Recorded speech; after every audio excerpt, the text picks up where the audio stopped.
안녕하세요. 딸바바빠입니다. 이제 비로소 완전한 봄이 온 것 같습니다. 서연이와 저도 요즘 있는 힘껏 봄을 즐기고 있는데요. 저희처럼 비 올 때 이렇게 막 험하게 노는 거 말고 날씨 좋을 때 봄을 즐기시면 좋을 것 같습니다. 봄은 그런 계절이니까요. 지난 시간에 부모님들이 어떻게 하면은 아이들의 자폐나 지적장애 같은 발달장애를 좀 쉽게 일찍 알아차릴 수 있을지에 대해서 얘기해 봤었는데요. 이번 시간에는 부모님들이 아이의 발달장애를 아무리 일찍 알아차리더라도 그 이후에 아무 액션이 없다면 이건 아무 소용이 없는 거잖아요.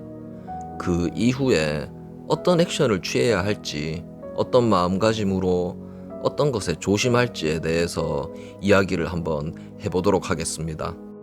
그리고 지난 시간에 아이의 발달장애의 조기 발견에 대한 내용을 다뤘었는데요. 안 보신 분들이 계시다면 꼭 보고 오시길 추천드리겠습니다.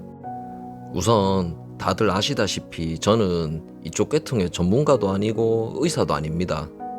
10년 전에 큰애의 발달장애를 처음 접하고 우왕좌왕하고 어쩔 줄 몰라 했던 기억이 있는데요.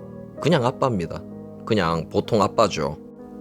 하지만 그런 일들을 겪었고 10년이 지난 지금 그때의 제 경험들, 느낀 것들을 이야기함으로써 다른 누군가에겐 도움이 될 수도 있겠다는 생각이 들더라고요. 지금 생각해보면 그때 이랬더라면 이런 생각이 들 때도 있고요. 더 잘할 수 있었는데 이런 생각이 들 때도 있어요. 여러 전문가 선생님들의 자료도 많지만 직접 당사자로서 또 할 수 있는 얘기가 있지 않겠나 싶습니다. 아무쪼록 그냥 아빠인 제 이야기 잘 들어주시길 바랍니다. 아이의 자폐나 지적장애 같은 이런 발달장애가 조기 발견이 참 중요한데요.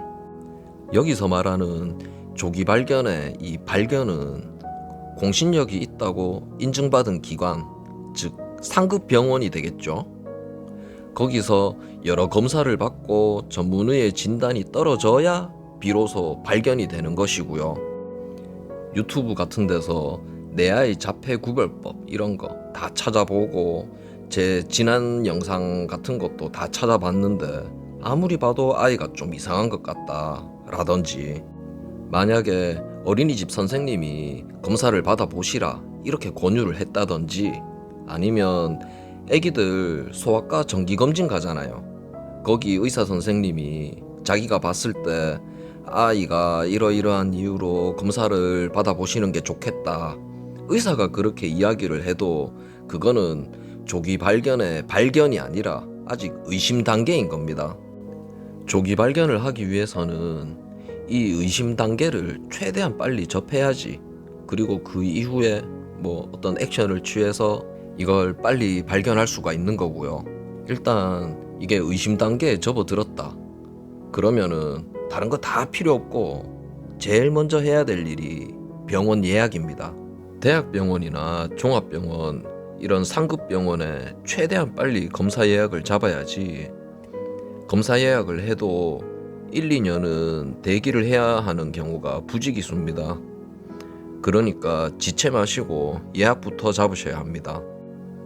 어떤 부모님들 보면 아이의 발달장애 검사를 할 수 있는 사설 치료실 좀 알려주세요 이런 질문을 하시는 분도 계신데, 아이에게 맞는 검사를 하고 진단을 내리는 곳은 병원입니다.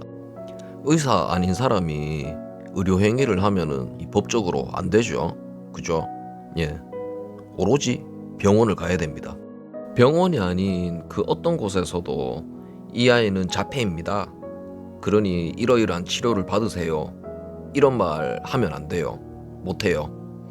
자폐가 의심된다 이렇게 이야기하지 절대 단정지어서 얘기해 주는 곳은 없습니다. 만약 누군가 단정을 짓고 이것저것 권유를 한다, 아이가 자폐네요, 제가 심령의 눈으로 보니 이런 거, 조상 중에 어떤 분이 계시지 않았나요 이런 거라든지, 이런 거 싹 다 사기겠죠. 지금 이런 얘기 들으면은 에이 누가 저런 거에 속노 이러시는 분도 계시겠죠. 근데 사람의 마음이 약해져 있을 때 그 참 어딘가에 기대고 싶을 때 그 약해진 틈을 진짜 뱀처럼 비집고 들어오는 그런 인간들이 꼭 있어요.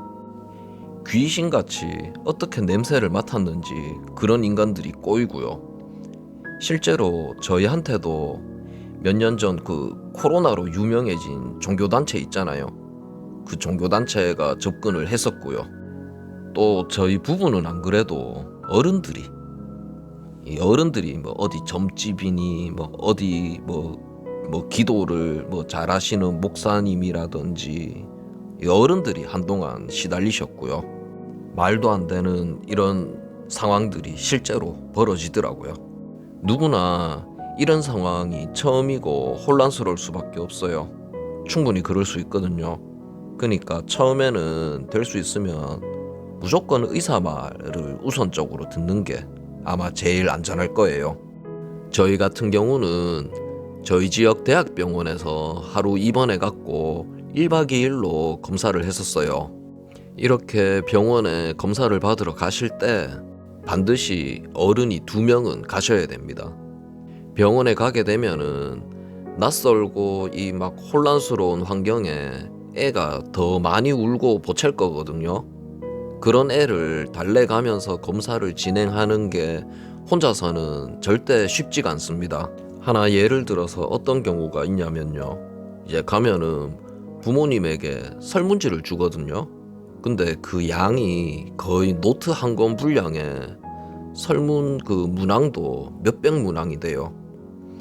이 우는 애를 달래가면서 이제 막 수시로 간호사가 와가 뭐 몇 층에 어디로 가서 무슨 검사를 받아라 뭐 해라 하는 것들이 중간중간에 억수로 많거든요.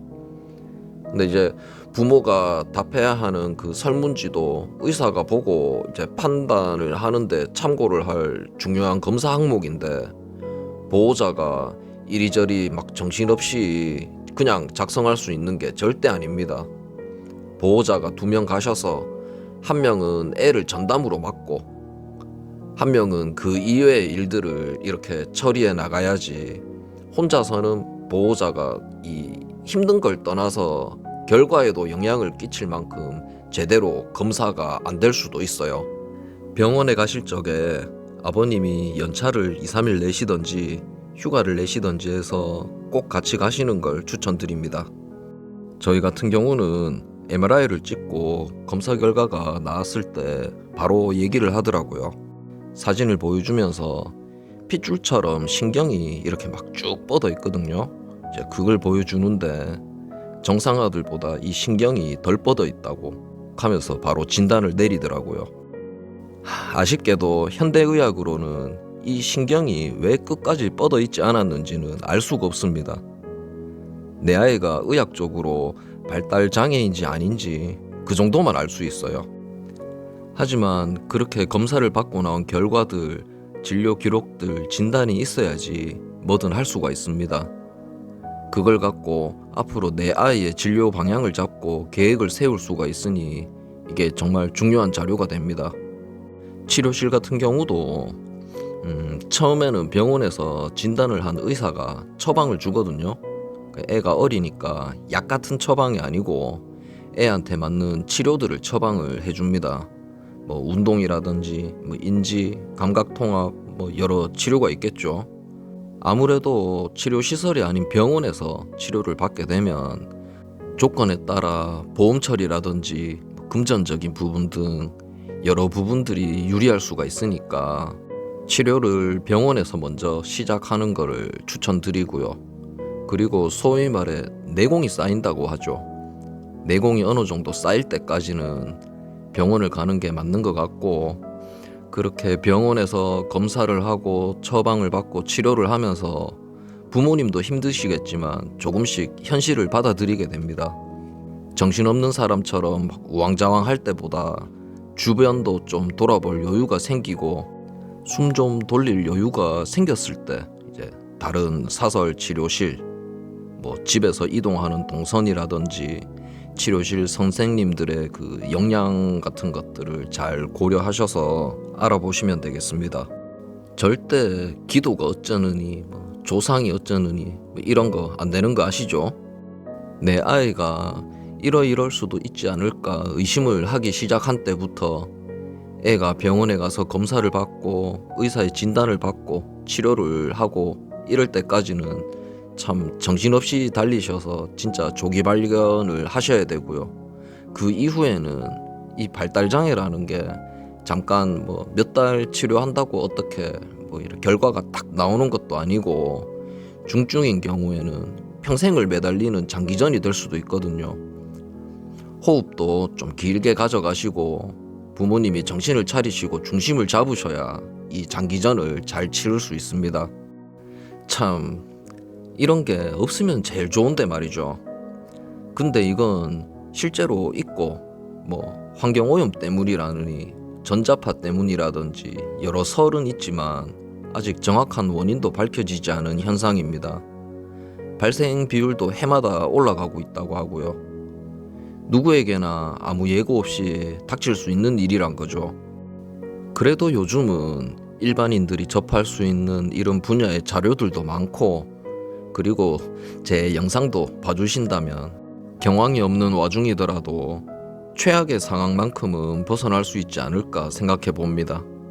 부모가 적절한 조치를 잘 취할수록 최악을 면할 수 있고 그 조치가 내 아이를 구할 수도 있습니다. 다들 행복하셨으면 좋겠습니다. 오늘 이야기는 여기까지 할게요. 그럼 다음에 또 뵙겠습니다.